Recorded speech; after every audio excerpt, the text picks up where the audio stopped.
full-time daycare for him at somewhere where there's not a million kids and he still gets the one-on-one attention, affordable.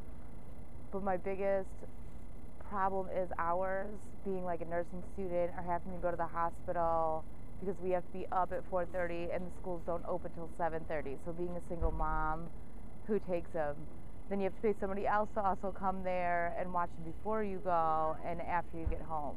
I just wish they were open. Really, that's my biggest thing, is wishing that they were open at different times or even had an option where you could do weekends also. And especially with them, I hate doing like different people. You know, I just want him to be the same person that he gets to go and see. So the daycare makes it easier because he can go to the same person and he knows the teachers and he's comfortable.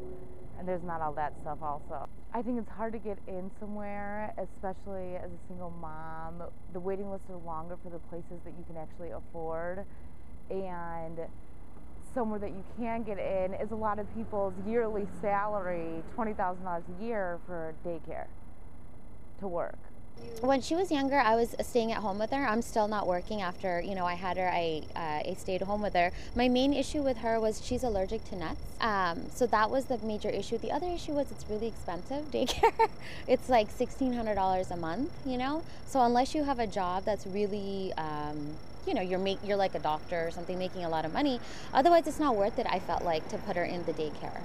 But we just moved here to Chicago and we love it, and this is a newer school, so it's smaller. Like, I think there's only 9 or 10 kids in our class and there's one teacher, so they don't have anyone to help, and it's just me and her. And I mean, I will now I'm looking for work, but that's not why I put her, and I wanted her to like have friends here. We don't know anybody,